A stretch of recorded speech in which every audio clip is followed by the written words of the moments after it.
Non, c'est surtout mes propres ténèbres qui étaient attachées à cet amour-là. Super important de concevoir son temps comme de la valeur monétaire, en l'occurrence. On a une quantité limitée par jour. Et donc, je suis là en train de survivre dans cette jungle. Et je suis avec cet homme qui me dit « Mais t'es tellement bête, t'es tellement inutile, tu sers à rien. » Parce que je sais même pas faire un feu. Est-ce que tu as déjà parlé à un dragon ? Oui.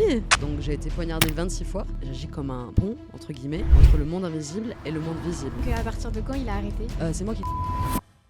Bonjour à tous et bienvenue dans le 5e épisode de Tu m'inspires. Et aujourd'hui, on se retrouve à Bali. Je suis Lisa Oran, j'accompagne les entrepreneurs dans la croissance de leur activité et la concrétisation de leurs projets. Et aujourd'hui, je suis accompagnée de Mathilde Lefort, une néo-chamane, une artiste, une guérisseuse et une guide d'ascension spécialisée dans la gestion émotionnelle et mentale. Dans cet épisode, on va comprendre comment Mathilde est devenue néo-chamane à Bali alors qu'elle a vécu toutes ses premières années en France, loin de toute connexion spirituelle, et surtout par quelles étapes elle est passée pour arriver en harmonie avec le monde visible et invisible. Elle va nous partager son voyage de renaissance et de redécouverte de soi, ce qui a fait basculer sa vie jusqu'à sa reconversion et son acceptation en tant que néo-chamane, mais aussi la complexité de trouver et d'accepter qui l'on est, l'importance des émotions et le pouvoir de transformer son énergie en un outil puissant pour vivre sa vie et réaliser ses rêves. Bonjour Mathilde. Bonjour Lisa. Comment ça va ? Ça va très bien, merci. Ravie d'être avec toi. Moi aussi, je suis très contente de t'avoir sur le podcast, j'avais hâte. Un petit peu stressée aussi d'avoir quand même... une néo-chamane avec moi, si je peux t'appeler comme ça. Je vais te laisser te présenter à ta manière et nous expliquer un petit peu ce que toi tu fais aujourd'hui. Alors, comme tu as dit, je m'appelle Mathilde et je suis une néo-chamane. Donc, qu'est-ce que ça veut dire ? Ça veut dire que je viens aider les gens. J'agis comme un pont, entre guillemets, entre le monde invisible et le monde visible. Donc, qu'est-ce que c'est le monde invisible ? C'est tout simplement tes pensées, tes émotions et aussi tout ce qui est de l'ordre des esprits, de la magie, etc. Mais voilà, j'agis comme un intermédiaire entre les deux et donc globalement, je suis là pour aider les autres. Avant de commencer, est-ce que tu peux nous expliquer plus en détail, donc, bon là tu l'as dit, un petit peu ce que c'est qu'une néo-chamane, mais quelle est la différence avec une chamane ? Alors néo-chamane, c'est un peu un terme que je me suis moi-même octroyé, parce que chaman, dans la tradition, il va venir vraiment travailler avec une culture particulière ou avec des outils particuliers, avec un maître, entre guillemets. À l'inverse, moi je suis formée directement par les esprits, par le monde invisible. Donc ça veut dire que mon humain, Mathilde, va passer à travers des épreuves et petit à petit, elle va comprendre que, en fait, elle est chamane, mais sans avoir vraiment un guide ou une tradition à suivre. Donc je vais travailler sur différentes traditions, différents plans, tout ça en essayant de l'adapter à des outils du 21e siècle. Parce qu'on est au 21e siècle, donc on a besoin d'outils qui sont adaptés à notre société actuelle et à ses problématiques. Si on reprend ton parcours, toi tu es né à Montpellier, puis tu as déménagé en Nouvelle-Calédonie quand tu étais jeune, et ensuite tu as fait toutes tes études à Paris, à la Sorbonne. Donc dans tes études, toi tu as des licences d'histoire de l'art et de photographie, et tu as aussi un master en images et culture visuelle spécialisé dans les représentations des phénomènes de guerre et de violence que tu as passé à EHESS. Comment s'est passée cette première partie de ta vie, entre guillemets, en France ? Alors je dirais que cette première partie de vie était vraiment basée sur une question de quête, entre guillemets, un sentiment d'impuissance assez intense de « Ok, je veux agir sur le monde, le monde va mal, il se passe des choses, il y a la guerre, il y a des gens qui souffrent. » Et moi, mon refuge, ça a été l'esprit, donc la réflexion intellectuelle. Donc je vais faire des études, je vais devenir chercheur, je vais réfléchir là-dessus pour faire comprendre aux gens en fait ce qui se passe dans le monde, et par l'art aussi éventuellement, parce que j'étais aussi artiste à ce moment-là à Paris. Mais éventuellement, c'était une quête qui était un peu dénuée de sens, entre guillemets. On était vraiment... Il y a toujours cette déconnexion en fait. On cherche quelque chose de soi à l'extérieur. Donc j'allais bien, j'étais tout à fait normale. Mais maintenant quand je regarde a posteriori, oui, j'étais assez déconnectée, on va dire. Oui, de toute façon, tu étais dans la phase ado, comme on l'est tous, où des fois on peut se sentir mal, mais on ne sait pas forcément si c'est parce qu'on n'est pas à notre place ou si c'est juste parce qu'on grandit, quoi. Ouais, j'avais vraiment ce sentiment d'impuissance face au monde. Ok. Sentir le monde va mal et je peux rien y faire, en fait. Donc, quand, par exemple, mon master, ça veut dire quoi ? Ça veut dire que j'ai passé 3 ans à regarder les bombardements qui se passaient en Syrie, en continu sur mon ordinateur, à travailler dessus, à réfléchir, à faire des vidéomontages. Donc c'est basiquement 3 ans à regarder des gens mourir. Ok. tous les jours, pendant des heures. Et toi, ça t'intéressait ça ou t'étais plus... Ah, moi, j'étais passionnée. Ok. Et t'avais cette envie de les sauver ou c'était juste l'histoire qui t'intéressait? C'était plus la façon dont on regarde ça. La façon dont on regarde la guerre et comment on regarde les gens mourir et ce que ça dit de notre rapport à notre humanité en elle-même, en fait. Comme on a vu avec la guerre du Golfe, par exemple, il y a une certaine dématérialisation de la guerre et de la violence. C'est-à-dire qu'on est bien confortablement assis sur notre canapé chez nous et on regarde à la télé des gens qui meurent. C'est juste des nombres, ça n'a plus de sens. C'est dématérialisé. Donc c'est, ok, comment ramener, en l'occurrence par l'abstraction de cette guerre-là, il n'y a plus vraiment d'images, de corps morts, etc., ramener la dimension humaine à travers ça. Ok. Toute l'histoire de ta vie aujourd'hui, d'ailleurs, quand j'ai lu ta biographie, à la fin, c'est un petit peu la conclusion de ce que tu fais maintenant, quoi. Exactement, exactement. Mais bon, ça, on va y revenir ensuite. Et du coup, en 2018, pardon, tu te retrouves en Nouvelle-Calédonie, encore une fois, mais cette fois pour un documentaire, et tu y resteras finalement 2 ans. Alors, qu'est-ce qui s'est passé à ce moment-là? Donc ce documentaire-là, il s'appelle Eden Tribal. C'est un documentaire qui parle d'une femme kanak, Maggie, qui se bat pour devenir chef de sa tribu depuis des années, dans un contexte de référendum et d'indépendance de l'île qui est assez tourmenté. Maintenant, moi, j'arrive là avec mon petit ami à l'époque, on est ensemble depuis un long moment. Donc on se lance dans ce documentaire en essayant un peu de faire montrer les choses, faire changer les choses et porter la voix à un peuple qui n'est pas forcément, on va dire, présent dans les médias à ce moment-là. Et tout simplement, le sentiment amoureux m'a emporté. C'est-à-dire qu'au milieu du film, je suis tombée amoureuse du fils du personnage principal. Donc, la vie a fait que je suis restée là-bas. Je ne suis jamais retournée à Paris. Et ouais, j'ai passé 2 ans dans cette tribu kanak, tout haut, dans le nord de l'île. Ok. Et à ces endroits-là, comme tu me l'avais déjà dit, il n'y a pas de connexion Internet, il n'y a pas forcément d'eau, d'électricité, etc. Comment ça se passe dans ta tête? Est-ce que tu avais l'impression d'être en pleine possession de tes moyens et de ta réflexion? Parce que le fait de tout quitter un petit peu du jour au lendemain, c'est une grande décision pour rester là-bas. Ouais, comment ça se passait dans ta tête Oh bah c'est sûr que c'était compliqué dans ma tête, hein. On a même frôlé la folie, si je peux dire.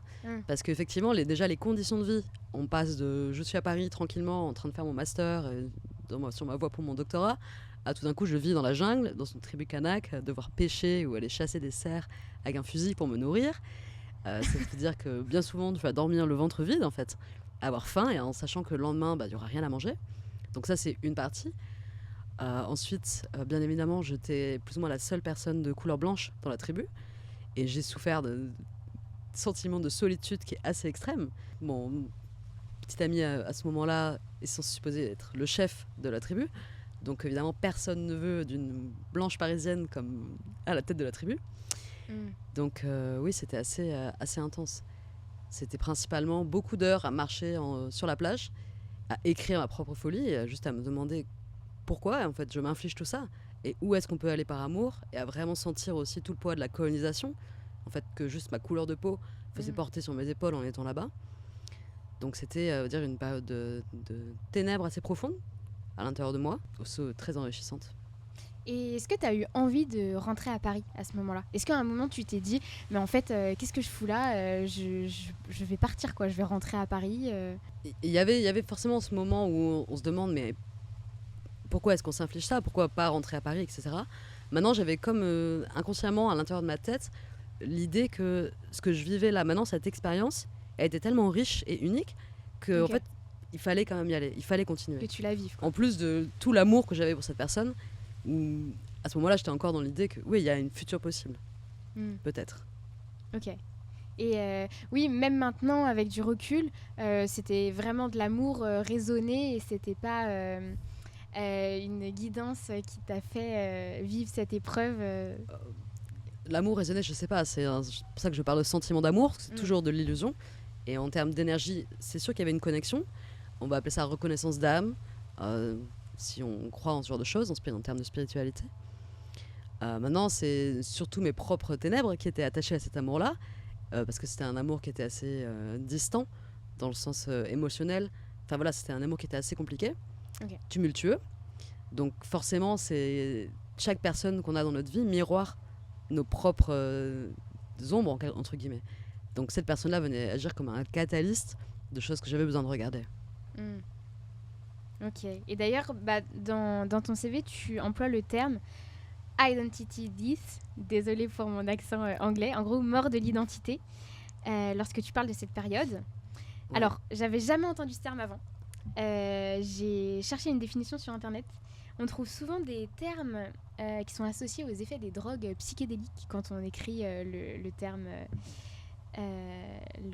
mort de l'identité. Okay. Et j'ai trouvé, donc aussi appelé trip, mais dans une définition un peu plus spirituelle, on parle d'une perte totale de l'identité subjective, ce qui serait le saint Graal pour beaucoup, qu'ils cherchent mais peu le trouvent. C'est ce que j'ai trouvé en tout cas. Est-ce que tu peux nous expliquer ce que c'est en fait ? Alors je ne savais pas du tout qu'il y avait toutes ces significations autour de ce mot-là. Maintenant, je suis morte en tant qu'identité. C'était vraiment une étape importante. Et qu'est-ce que ça veut dire ?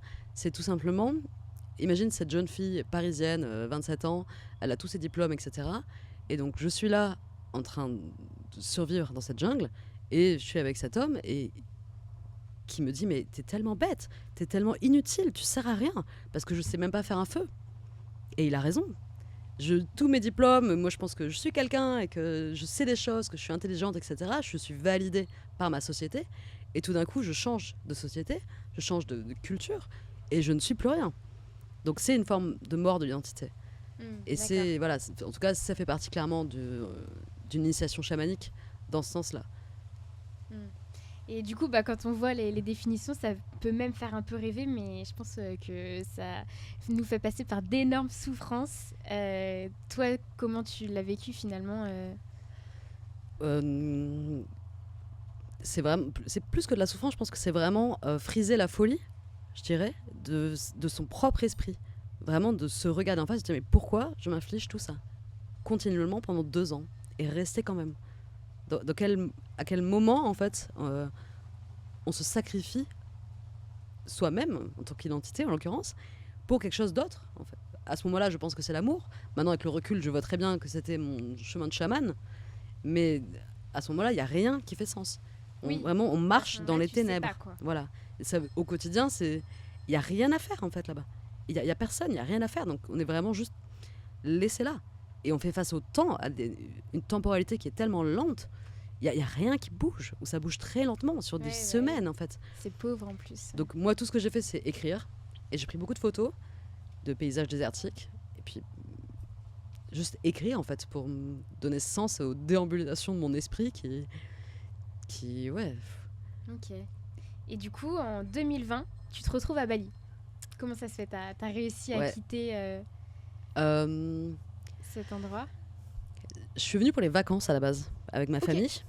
D'accord. Et très rapidement, en fait, je trouve un travail comme photographe avec un visa assez inattendu. Ouais.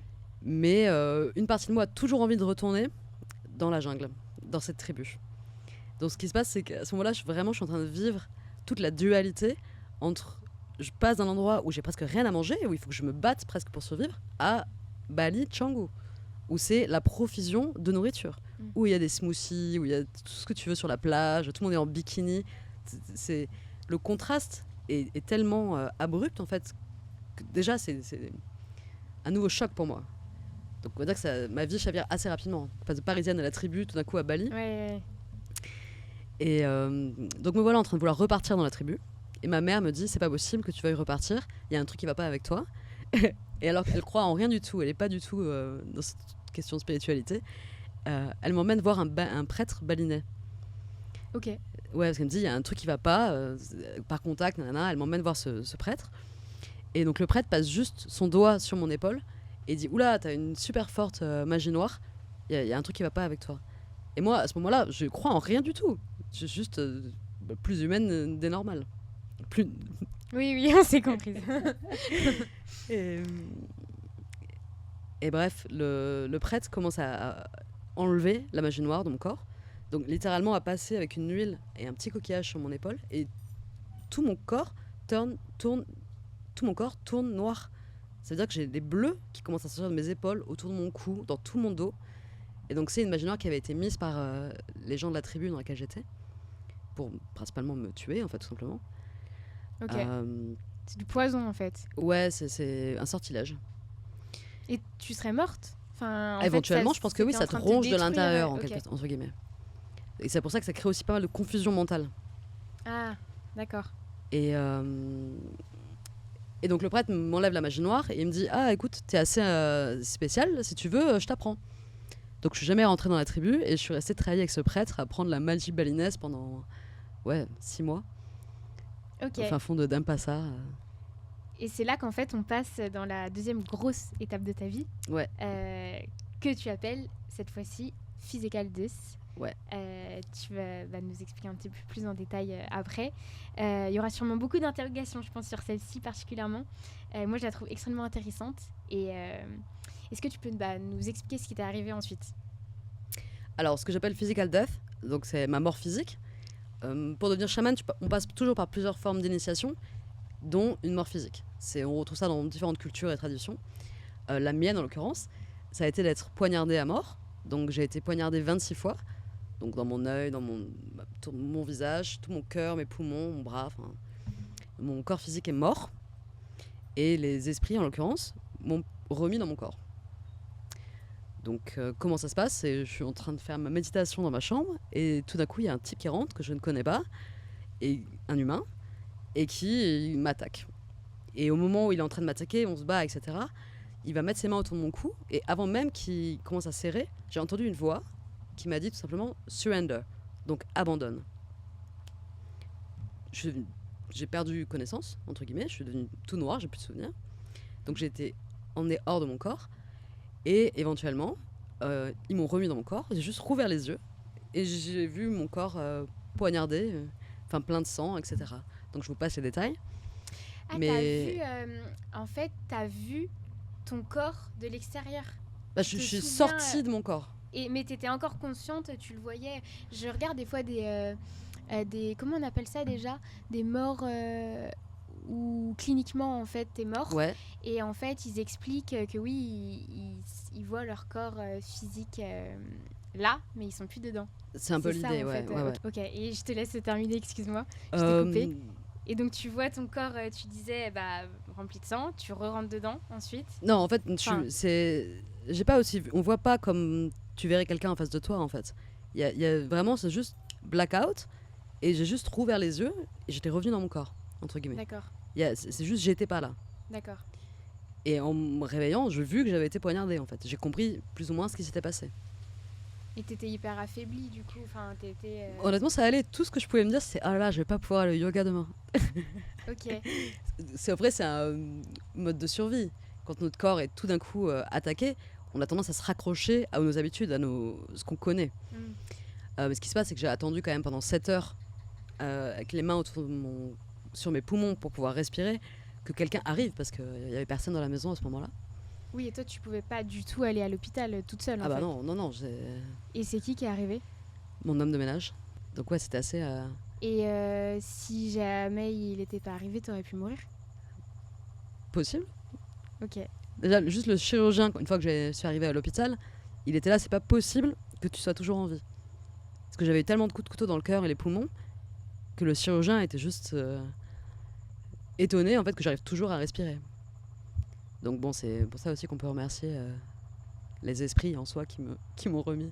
Et toi, à ce moment-là, après que tu reprennes un peu connaissance, qu'on t'hospitalise, tu comprends ce qui t'arrive ou pas du tout? Enfin, comment t'es émotionnellement là? Non, à ce moment-là, je suis vraiment...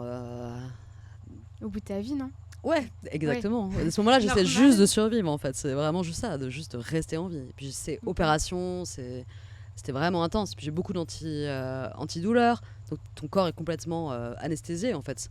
Donc toute cette partie-là de l'hôpital, ça a été vraiment juste reconnecter avec mon corps, rester en vie en fait tout simplement. Mais c'est là, après, une fois que je suis sortie de l'hôpital, je suis retournée plus ou moins chez moi. Et après, ça a été un long parcours pour rééduquer mon corps. Donc ça veut dire que je vais passer beaucoup d'heures à juste simplement utiliser l'énergie dans mes mains pour soigner mes plaies, soigner mes poumons. Donc c'est beaucoup de méditation, beaucoup de yoga, beaucoup de qigong, beaucoup d'énergie sur moi-même. Mais à ce moment-là, je ne sais pas du tout ce que je fais. Et du coup, tous ces processus de guérison, c'est un peu aussi ce que tu as appris avec le prêtre balinais juste avant. Alors pas du tout. Ok. Aucun rapport. Donc c'est naturellement en fait. Ouais, j'avais aucune idée de ce que je faisais. Mes mains juste bougeaient par elles-mêmes. Ok. En fait, c'est vraiment ça. Juste, j'étais allongée dans l'herbe pendant des heures, sans bouger, et mes mains juste tout d'un coup commençaient à faire des mouvements, et je voyais que ça marchait en fait. Donc petit à petit, j'ai compris que j'étais en train de guérir mon corps. Donc j'ai commencé à me porter plus attention à ça. Mais éventuellement, c'est comme ça qu'on soigne les autres, c'est d'abord en se guérissant soi-même. Et du coup, finalement, là, tu commençais à t'ouvrir naturellement à la spiritualité. Parce que tu Ouais. disais avant que tu étais vraiment tout ce qui est entre guillemets de plus normal, donc tu n'étais pas du tout ouverte à ça. Tu n'avais pas forcément même de croyances. Ouais, déjà, j'avais une curiosité, j'étais toujours un peu dans le développement personnel, j'avais une certaine conscience, on va dire, de l'univers en général, globalement, mais sans être vraiment très... pratiquante. Quoi. Ouais, pratiquante. Et puis surtout avec le prêtre, là, les mois où je travaillais avec le prêtre, je savais pas si je pouvais faire confiance ou pas. Il y avait le doute. C'est ça surtout. Toujours en train de me dire, est-ce que c'est dans ma tête? Parce qu'on faisait beaucoup de méditation. Mais c'est une méditation un peu particulière. Et toujours entre mon petit esprit, on va dire, de bonne française, radicale, comment on appelle ça? Cartésienne. Mon petit esprit cartésien, toujours en train de me ramener, en train de me dire, mais vraiment, est-ce que c'est pas ton imagination qui te fait dire ça? Est-ce que vraiment t'y crois? Est-ce que c'est un peu quand même un peu perché cette histoire, tu vois? Et bon, je suis quand même morte, ils m'ont remis, donc après ce moment-là, j'ai, on va dire, eu moins tendance à douter. Maintenant, le doute fait toujours partie du travail. Il est aussi bien nécessaire en termes de sécurité, parce qu'on ne peut pas faire confiance complètement à notre esprit, si on n'est pas très clair, ou si on a des problèmes, ou si on pense à des trucs, etc. Mais aussi, ouais, c'est nécessaire. Et comment tu l'as vécu cette période, puisque ça a duré, donc là j'ai vu à peu près 6 mois, où en fait tu étais seule. J'étais avec mes parents. Ah, avec mes parents tes parents sont venus, okay. Ouais. Et ouais, émotionnellement, comment ça s'est passé? Parce que tu étais aussi alitée, non? Non. À partir de peut-être 1 mois ou 2 mois après l'attaque, je suis retournée au yoga, ça a été très vite. Hein. D'accord, ok. Ce qui s'est passé, c'est que j'allais très bien, étonnamment. J'étais en totale paix. J'étais complètement... Il n'y a rien à faire quand on vient de mourir. Il n'y a plus rien à achever, il n'y a plus rien à conquérir, il n'y a plus rien à avoir peur. On est juste là, en fait, et on est déjà mourir super... Mourir pour renaître mieux, quoi. Mourir pour apprendre à vivre. Comme le vraiment mythe ça. Du phénix. Exactement. C'est exactement ça. Puis après, j'ai passé beaucoup de mois aussi à envoyer de l'amour à cette personne qui m'a attaqué, à comprendre que quand on attaque quelqu'un comme ça, c'est qu'on doit souffrir d'énormément de peine. Donc j'étais vraiment dans ce processus en fait, aussi. Au final, où t'as su J'ai su parce que t'as su l'homme, en gros, m'a attaqué 5 fois encore après ça. Il a continué de me réattaquer toute l'année suivante, régulièrement. Et tu t'as compris pourquoi aujourd'hui? Tu sais pourquoi? Ouais, je sais pourquoi. C'est un des plus grands enseignants, cet homme. Ok. Ça veut dire pourquoi c'est pas tellement un problème. La question, c'est qu'est-ce que j'en ai fait. Ça veut dire qu'à chaque fois qu'il me réattaquait, je repassais par la peur, je repassais par le sentiment d'injustice, d'insécurité. Évidemment, j'appelais la police, etc. Mais il n'y avait pas de démarche concrète qui se passait. Donc vraiment, je suis là, toute seule, une jeune femme, à devoir me défendre de quelqu'un qui veut me tuer dans ma rue. Et lui, par contre, il n'était pas du tout chaman ou quoi que ce soit, c'était juste un fou ou C'était juste un jeune du village. Maintenant, ce qui l'anime, clairement, c'est la peine, quel que soit le sentiment qu'on veut mettre dessus, c'est toujours la peine quand tu veux attaquer quelqu'un d'autre. Mais ouais, c'était pendant 1 an, en l'occurrence, à chaque fois que je retrouvais une forme de paix, d'acceptation et que je me retombais en sécurité, tu pouvais être sûr, il m'a réattaqué encore. Okay. Donc à chaque fois, je passais par les mêmes cycles. Peur, colère, injustice, je retombe sur la paix, il me réattaque. Donc, à partir de quand il a arrêté? Quand t'as trouvé... C'est moi qui l'ai tué. Ok. Comment j'ai fait? À travers la paix, tout simplement. Ma première réaction, c'était de vouloir me défendre, donc j'ai commencé à faire de l'art martial, tout simplement. Il continue de m'attaquer, parce qu'évidemment, j'étais toujours dans une posture de défense, de toujours faire face à une attaque physique. Éventuellement, je suis passée à vouloir me défendre en termes d'énergie. Donc j'ai cette technique de méditation de Java, où créer une bulle d'énergie. Et donc j'ai commencé à faire ça à fond, méditer à fond, etc. là-dessus pour me défendre énergétiquement. Il continuait de m'attaquer.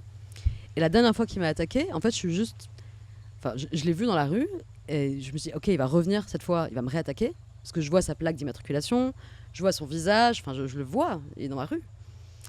Et je l'ai attendu dehors, tout simplement. Je suis restée assise dehors toute la nuit, jusqu'à ce qu'il n'y ait plus de peur du tout, et que s'ils viennent pour m'attaquer là maintenant, je me défendrai même pas. Et je l'ai plus jamais revu. Je suis restée dans la même maison pendant encore 1 an. Donc c'est comme ça qu'on tue quelqu'un énergétiquement. Ok. À un moment, j'ai cru que tu l'avais tué, genre vraiment. Non. Bah, d'une certaine façon, oui, je l'ai tué de ma réalité. Okay. Et après toute mort, une renaissance, c'est pour ça que tu es là. Comment ça s'est passé, toi, cette étape de renaissance finalement ? Plus que renaissance, je dirais que c'est un processus d'intégration. Qu'est-ce que ça veut dire ? C'est juste apprendre à marcher entre le monde visible et le monde invisible. Ça veut dire que moi, je suis juste une jeune femme de 30 ans à Bali, Canggu, et je suis entre tous ces esprits qui sont, toutes ces énergies, ces sentiments qui sont là d'un côté, dans l'invisible, et ma réalité physique, juste mes potes, aller surfer, des choses comme ça, très simples. Mais comment on navigue les deux ? Donc ça passe par beaucoup de cycles. Ça va être des cycles où pendant plusieurs mois, par exemple, je peux pas du tout sortir de chez moi, parce que c'est trop intense l'énergie à l'extérieur, que j'arrive pas du tout à la gérer. Et pendant plusieurs mois après, je vais complètement déconnecter du monde invisible, et je vais être à fond humain normal. Mais voilà, ça a été tout un process vraiment de comment être en fait quand on est à cheval entre les deux. Et à ce moment-là, en fait, tu arrives à accepter et tu captes que t'es chamane du coup. C'est beaucoup de je le rejette, je l'accepte, je le rejette, je l'accepte. Le truc, c'est que c'est tellement un sacrifice qui est assez important. Parce qu'il faut il faut un peu laisser tomber tous ses désirs, tout ce qu'on pense, qu'on veut, tout ce que notre humain de 30 ans voudrait avoir comme vie. Il faut un peu le mettre de côté parce que ce qu'on entend dans notre esprit, c'est ok, t'as une responsabilité, il faut l'honorer. Donc ça veut dire qu'il faut méditer tous les jours, il faut faire ton yoga, il faut être calme dans ta tête, il faut faire ton travail intérieur. Ça prend plein de pratiques différentes, mais en l'occurrence, j'ai une certaine discipline qu'il a fallu que je mette en place.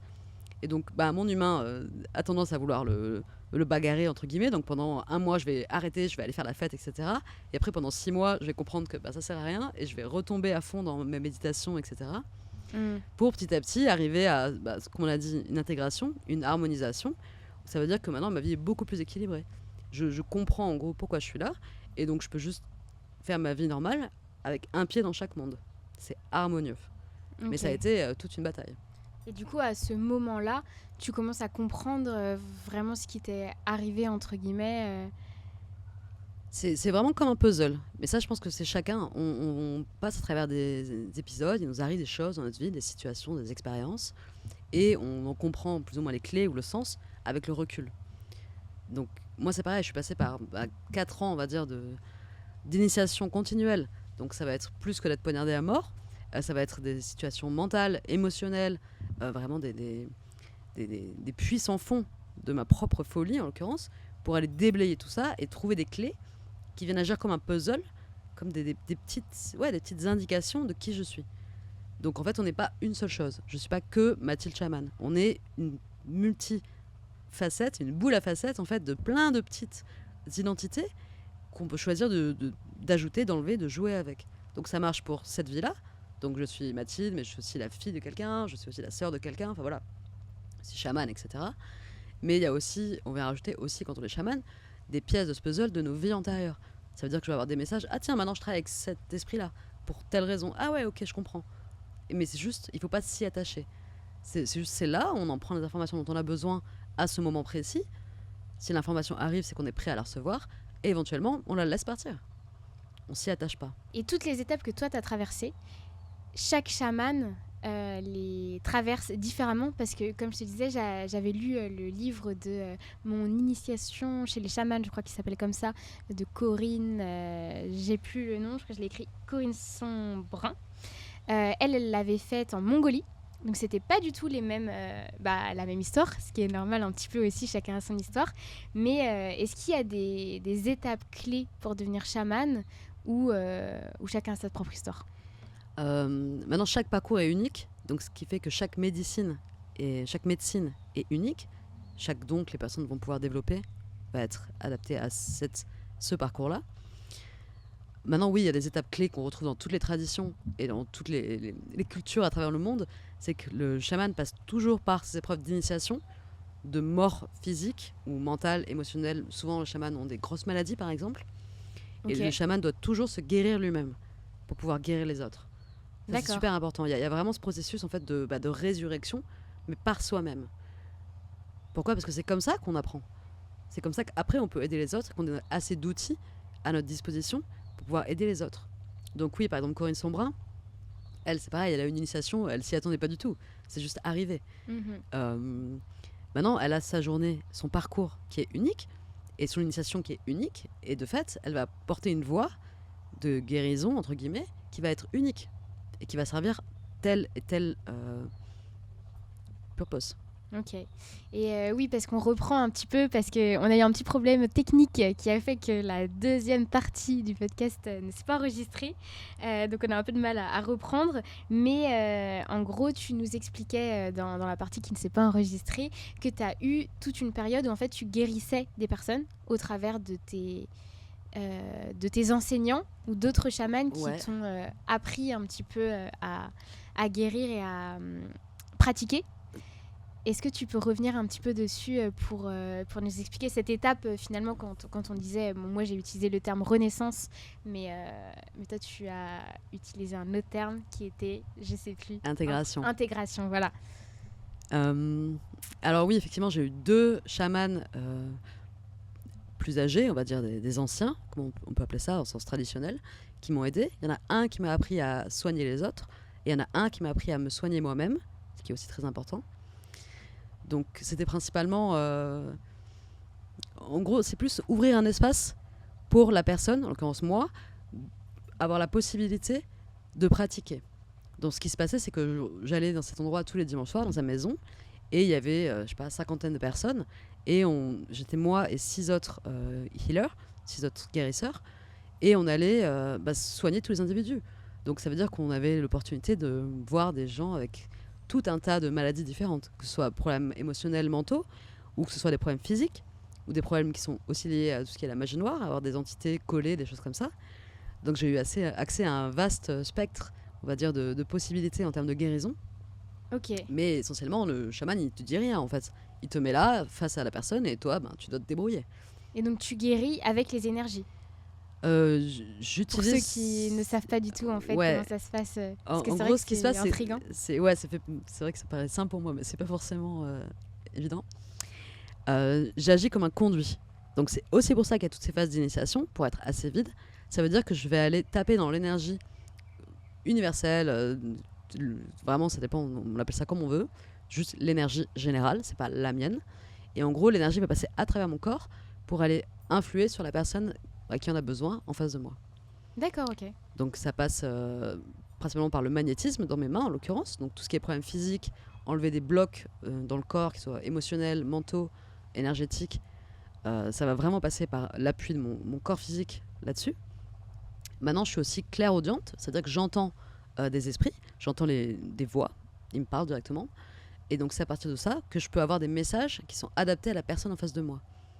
Mais je vais avoir aucune idée de ce qui a besoin d'être dit, en l'occurrence. Je fais juste confiance que les mots vont sortir tels qu'ils ont besoin de sortir. Ok.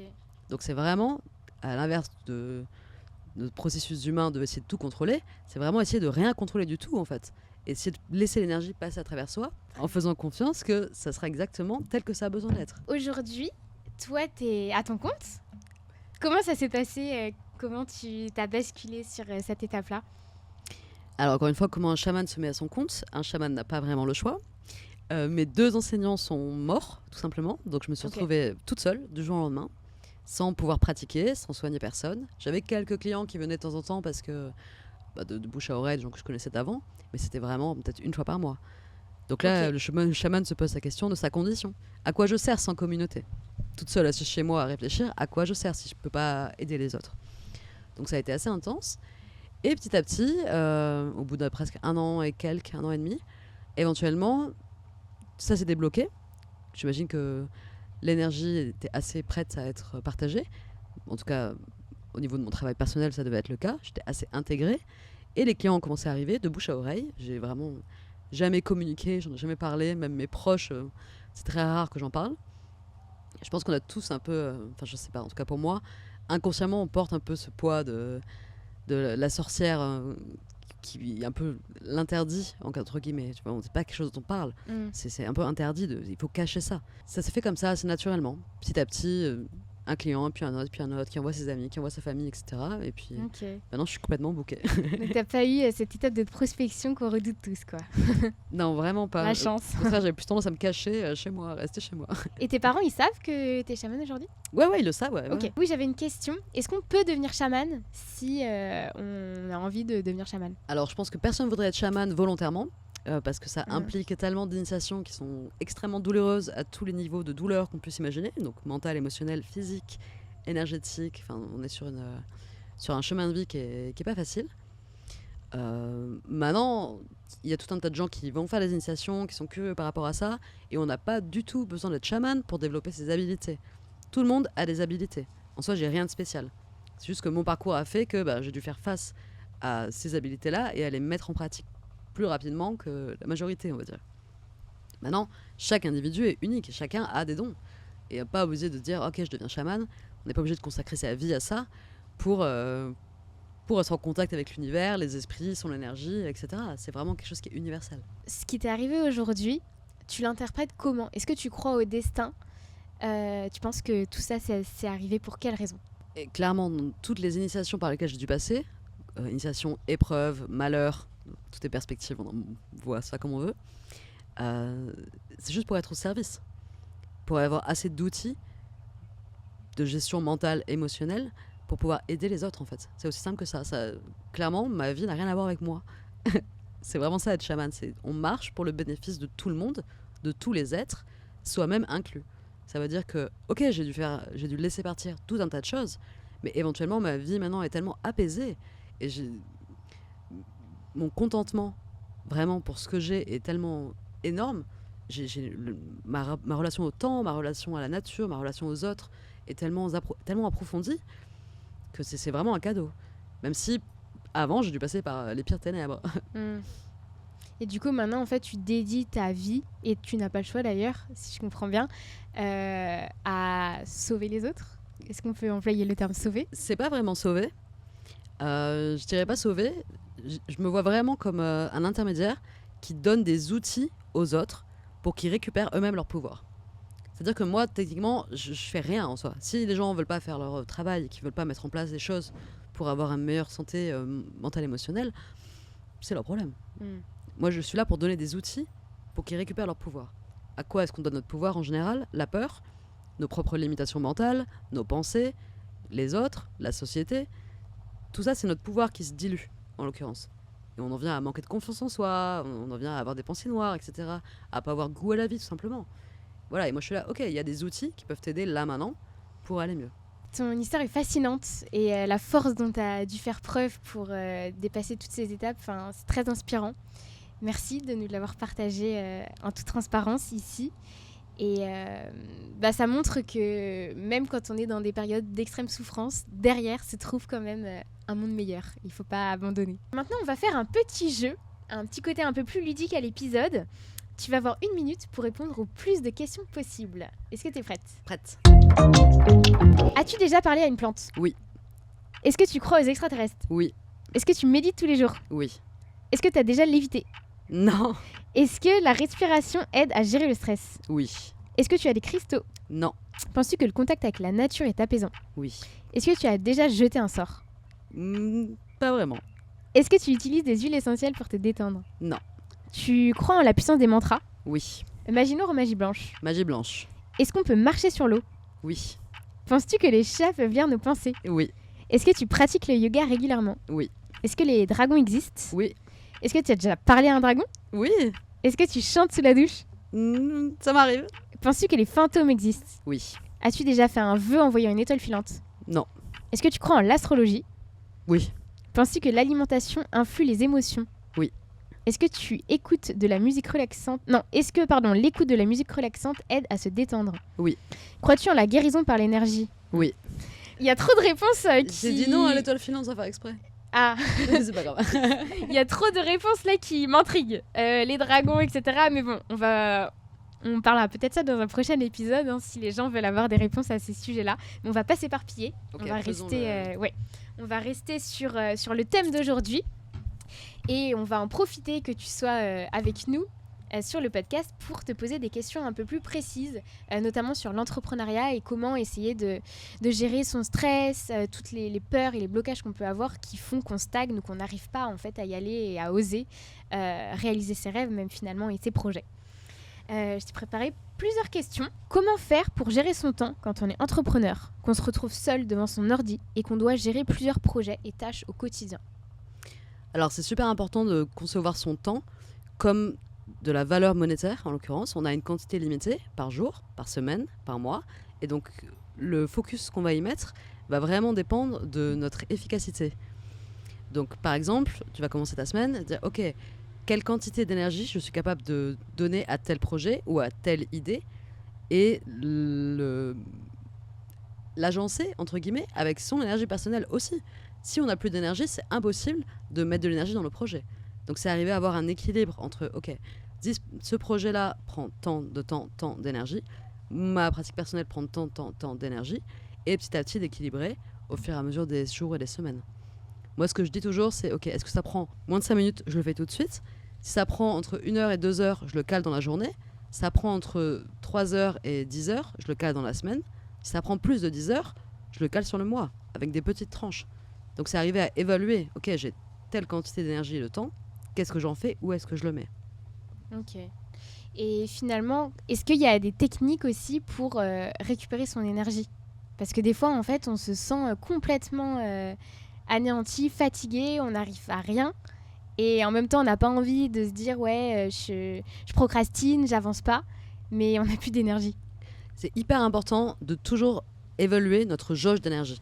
Moi, je vois ça un peu comme un Sims, où tu as une quantité limitée par jour, tu te réveilles, elle est à moitié ou elle est vide, et ok, qu'est-ce que j'en fais?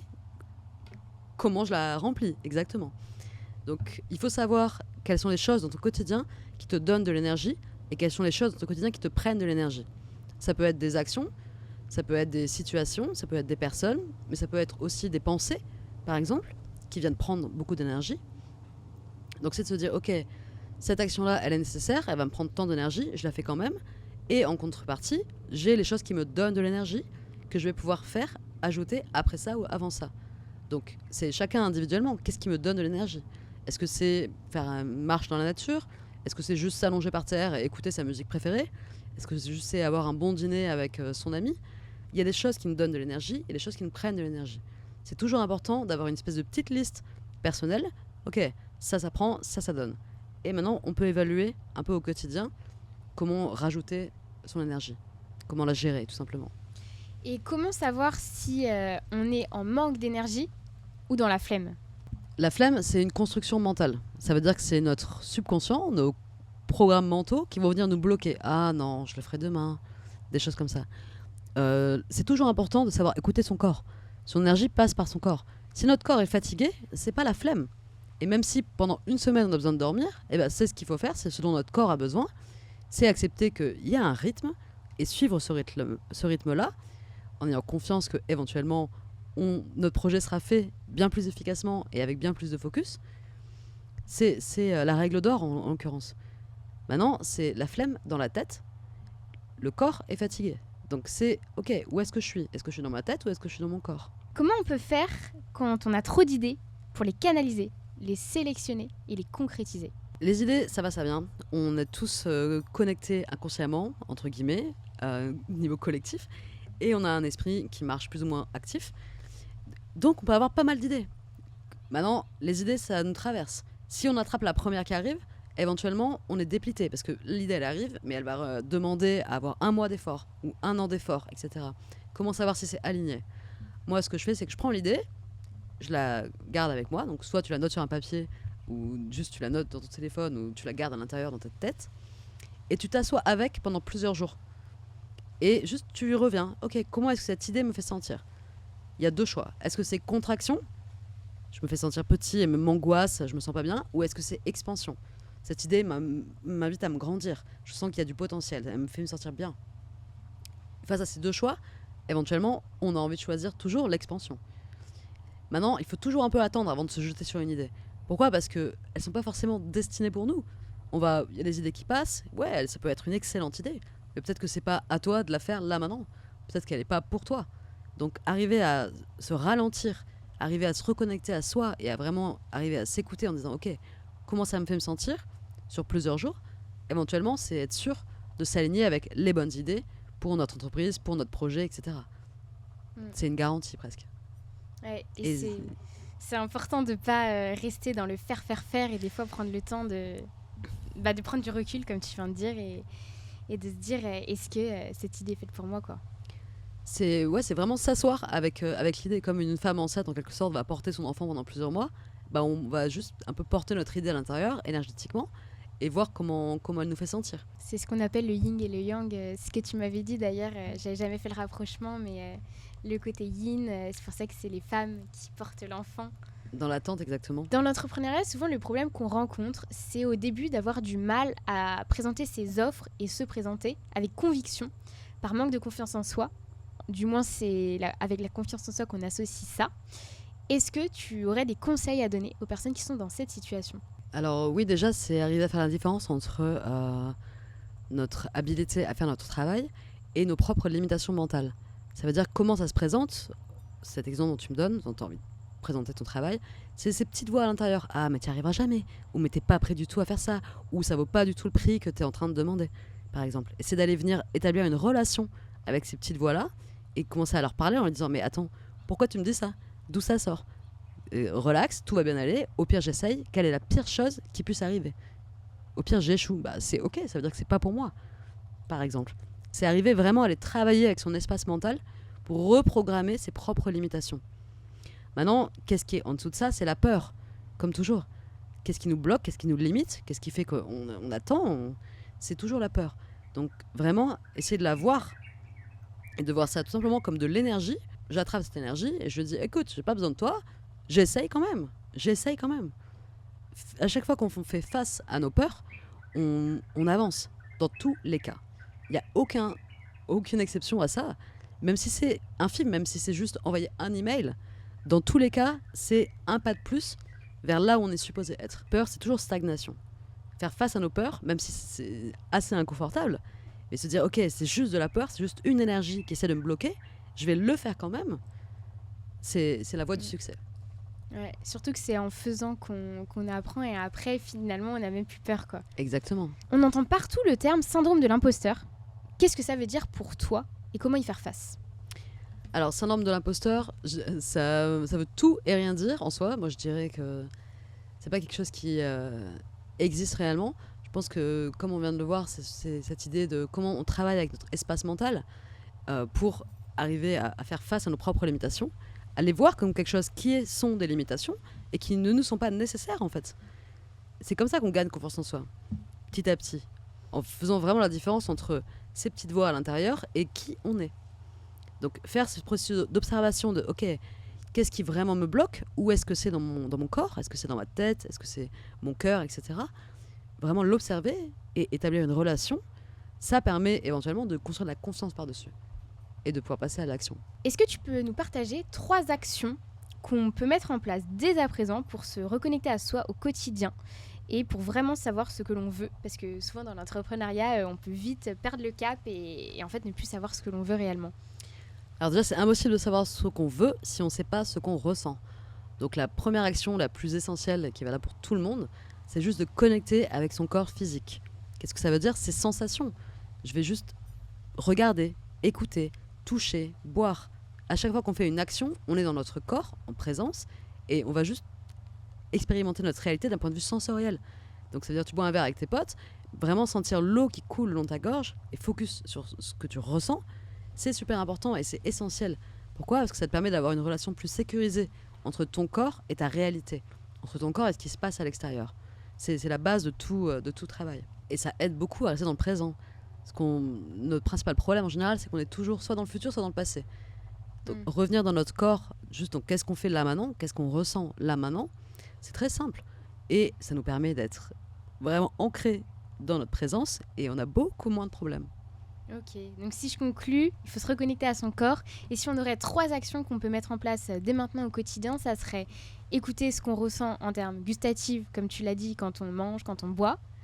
Est-ce que tu en as 2 autres à nous partager maintenant qu'on peut mettre en place dès la fin du podcast?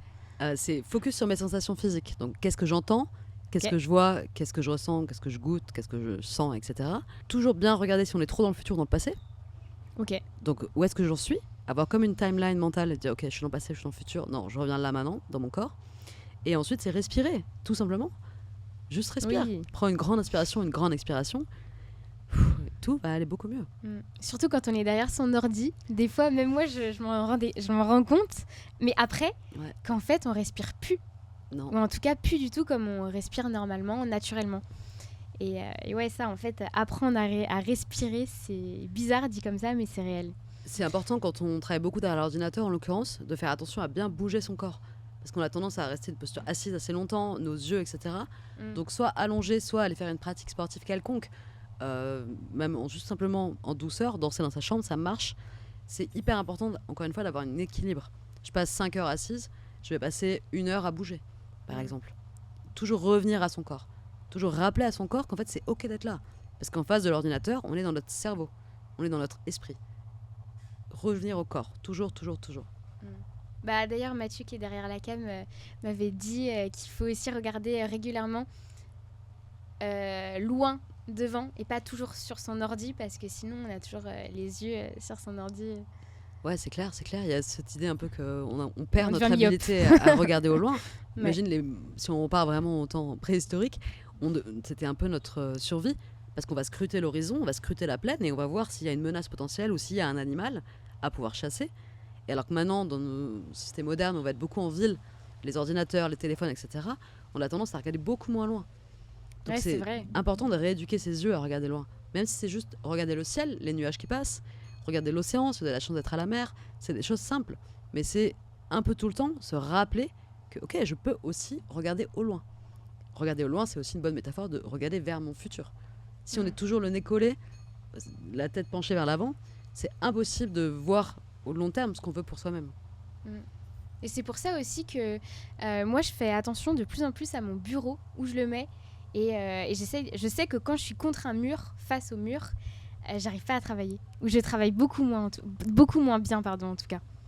Et je sais pas si c'est mental ou réel, mais je pense que l'environnement de travail influe beaucoup sur la productivité et la façon aussi de voir les choses, la clarté. C'est sûr. Dans tous les cas, si c'est mental, c'est forcément réel. Parce que ta perception des choses crée ta réalité.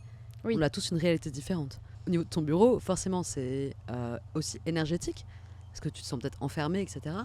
L'idée, c'est de se sentir bien là où on est, d'avoir un environnement qui nous correspond. Je parle pour tout le monde. La première question, c'est de se demander comment je me sens. Tout simplement. Comment je me sens assis là pendant 5 heures. Si la réponse est pas très bien, ok, qu'est-ce que je peux faire là maintenant pour l'améliorer ? Pas besoin d'aller acheter des trucs ou de faire de gros changements. Tu peux dire, ok, je vais prendre une petite plante, je vais la mettre à côté. Ah, tout de suite, j'ai un truc à regarder. Je suis pas face au mur. J'en sais rien, chacun a ses petits outils à développer.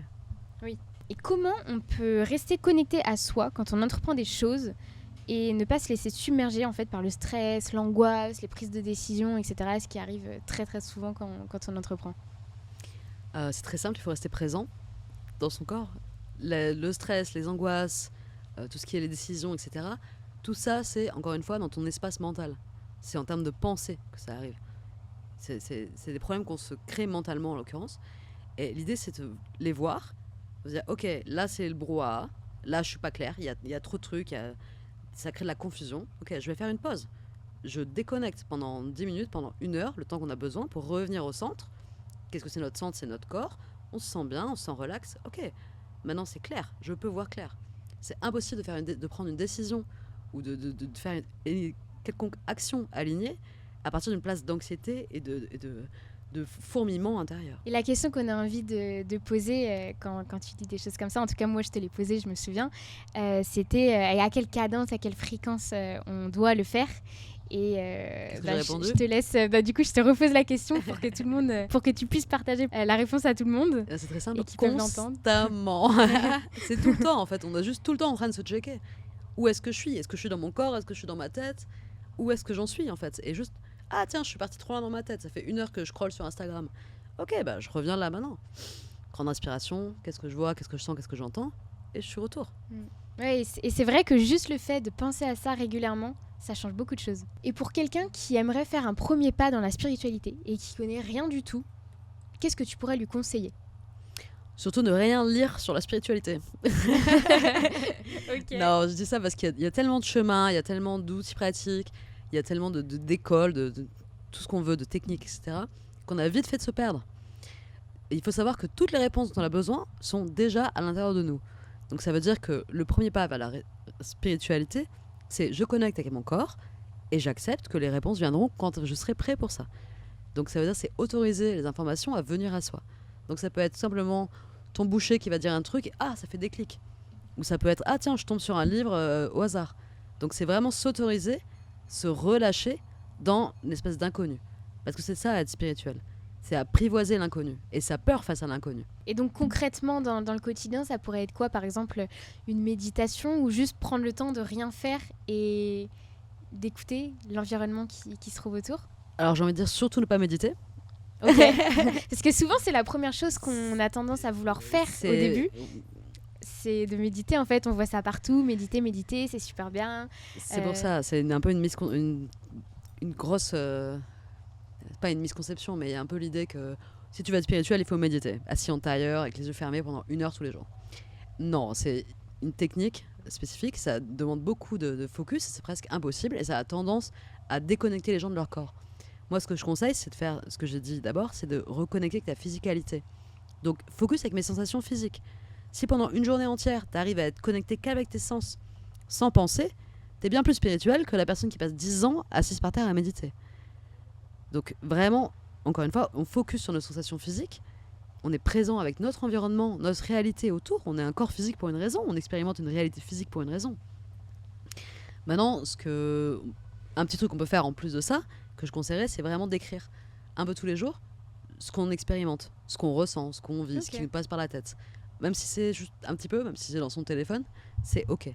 L'idée de tenir un journal et de mettre les choses qui sont à l'intérieur à l'extérieur, donc sur papier, de les voir noir sur blanc, ça aide énormément à faire ce premier pas en termes de chemin spirituel.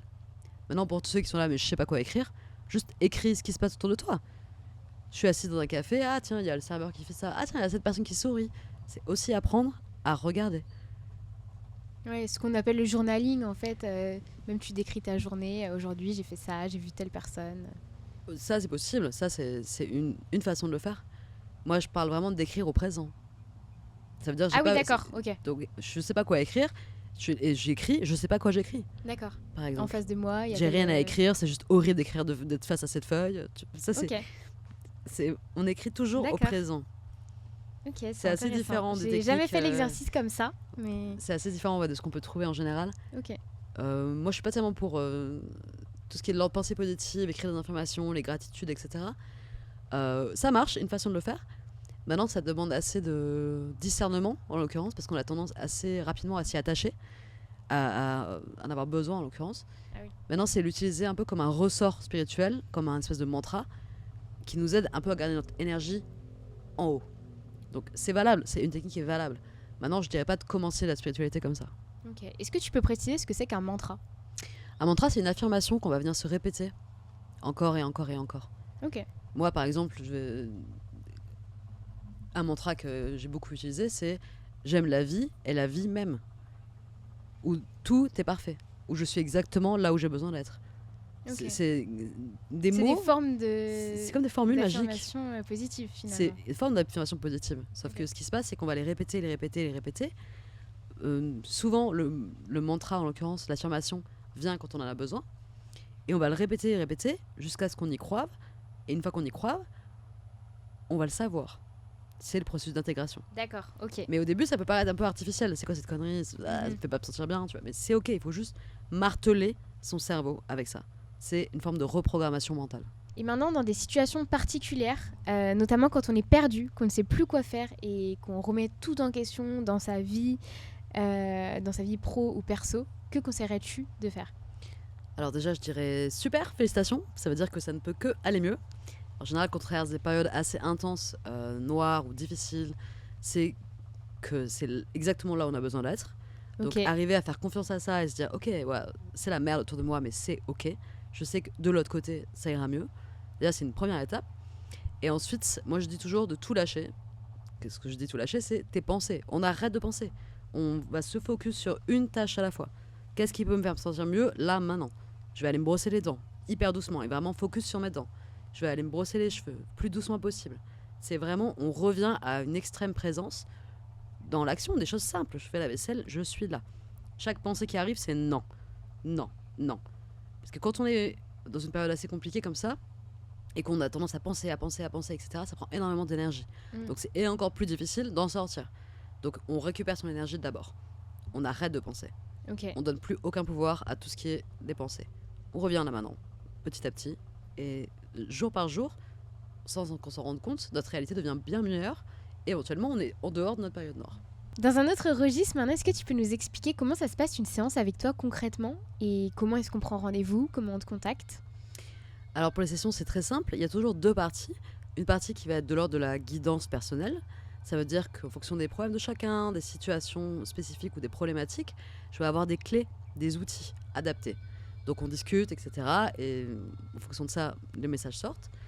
Et aussi, il y a une partie qui est énergétique, dans laquelle je vais utiliser mes mains et l'énergie pour débloquer tout ce qui est de l'ordre des problèmes émotionnels, mentaux, tous les petits blocs physiques qu'on peut avoir également. Encore une fois, ça varie d'une personne à l'autre, parce que chacun est unique, et chacun a des problématiques différentes. Donc il n'y a pas vraiment de session type. Mais je dirais qu'il y a toujours ces deux registres. Ok. Maintenant, pour me contacter, j'ai WhatsApp. En général, les gens me contactent directement, ouais. Et Instagram aussi maintenant, Et Instagram, tout que récemment, tu ouais. es en train de développer. Je suis en train de le développer doucement, donc chamanique d'or sur Instagram. On mettra la référence dans la description, bien sûr. Et voilà, donc un chaman sur Instagram, c'est jamais très, c'est toujours quelque chose à apprendre, donc c'est en process. Bah oui, c'est sûr que de toute façon, c'est un métier à part entière, donc Ouais, c'est sûr. c'est pas facile. C'est pas facile de créer du contenu. C'est pour ça qu'il y a le terme créateur de contenu Exactement. qui existe. Ok, et ben si je peux faire un petit retour moi sur la première expérience que j'ai eue, c'est vrai que je savais pas du tout à quoi m'attendre. Peut-être que je comparais ça à une grosse session d'introspection.